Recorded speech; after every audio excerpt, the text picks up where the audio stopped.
Mr. President, this is Alex Jones filing this emergency intelligence report to you, your staff, and the public.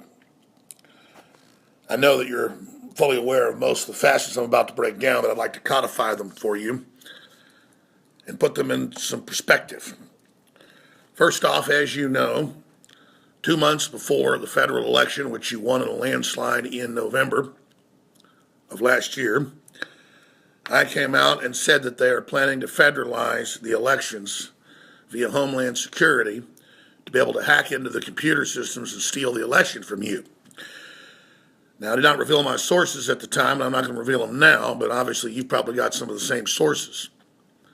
You came out and basically broke down the fact they were planning to try to rig the election and steal it because you'd witnessed what they'd done previously, stealing the nomination from Bernie Sanders and trying to steal it from you, only because you fought and rallied the American people valiantly were we able to secure your nomination, which you again won by a landslide.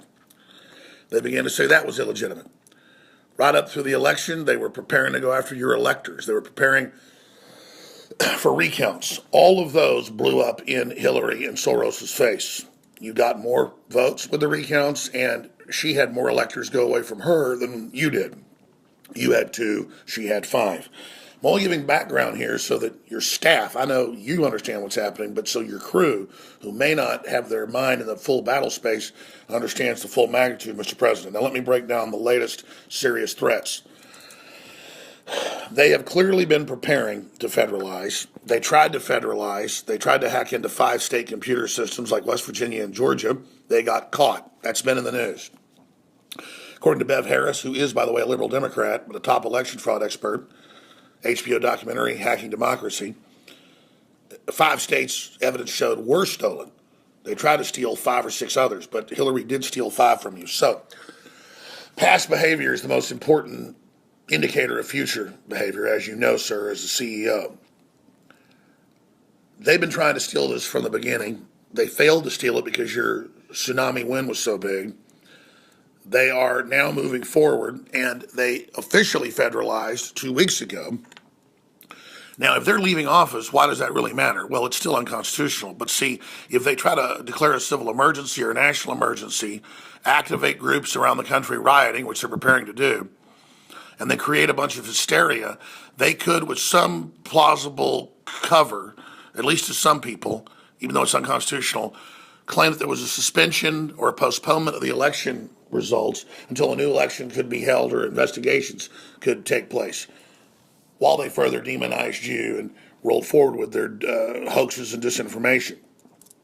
When they, 2 weeks ago, or I guess 11 days ago to be technical, came out with Homeland Security and federalized the elections publicly outside of congressional power, just by executive fiat from Obama, that was the big telltale sign that they're seriously considering trying to overturn this election or postpone it, and then have the new election under their full control, which of course will be fraudulent.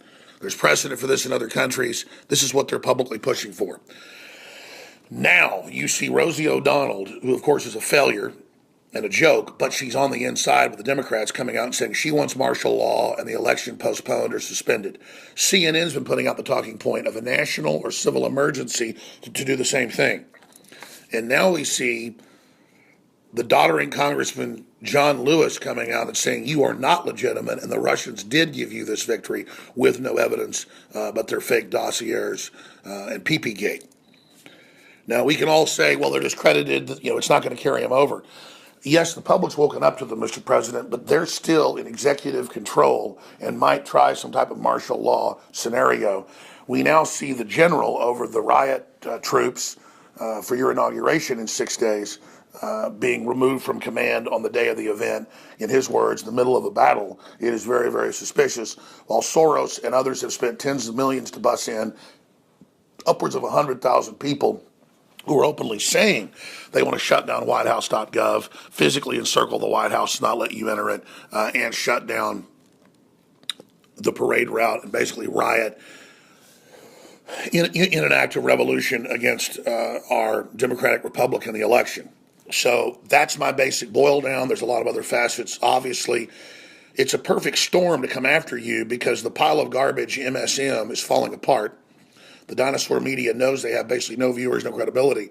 So why shouldn't they work with criminal elements of the rogue deep state and rogue elements of the CIA to come out against you and try to do this and try to block you? Even if they're unable to block you, which I'd say it's about an 80% chance they'll be unable to, this discrediting is in preparation for impeachment proceedings that they admit in the New York Times are planning to launch soon after you're in. So my message is this. I first predicted this, I first laid this out, and I have the sources. I've been proven correct. I know you have your own sources as well, sir. You must go on the offensive now and come out about the Office of Personnel Management hack that was 14 to 20 million names, true dossiers, spies, the entire system rolled up by the communist Chinese. The biggest hack in history, the biggest failure. A lot of experts believe it was on purpose and Obama compromising us as part of his larger sabotage plan. I would come out in a press conference and I would say they're the ones distracting from what they did. I know you've tweeted it, but sir, we need you at the pulpit bringing this up to everybody at the lectern to dominate these enemies, foreign and domestic.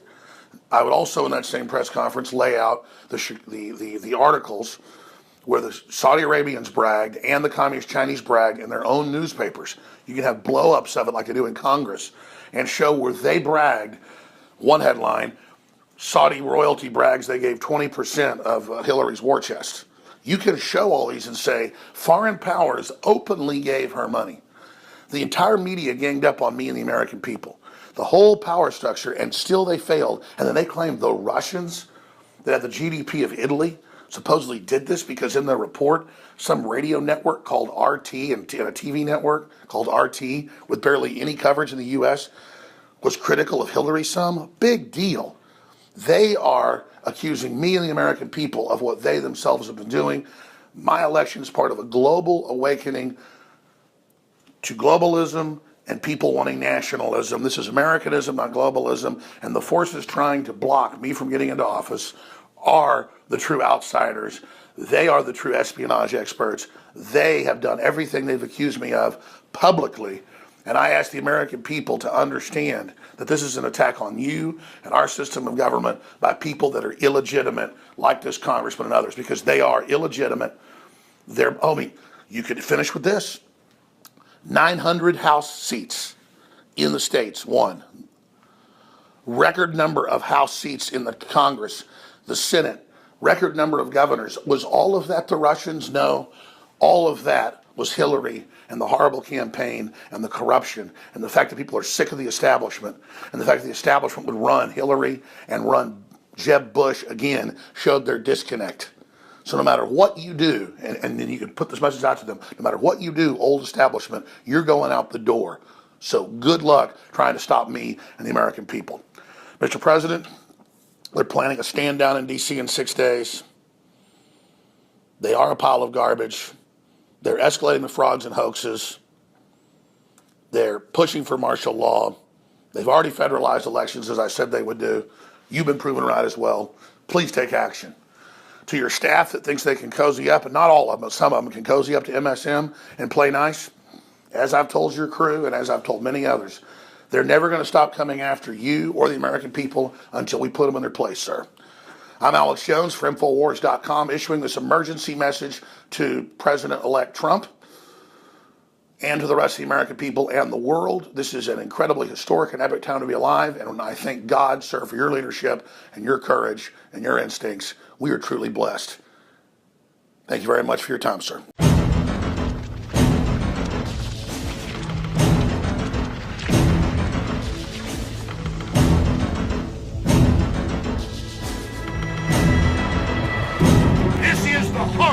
Of 1776. You're a white male! It's also what happens when you listen to the radio host, Alex Jones. Move, bitch! Get out the way!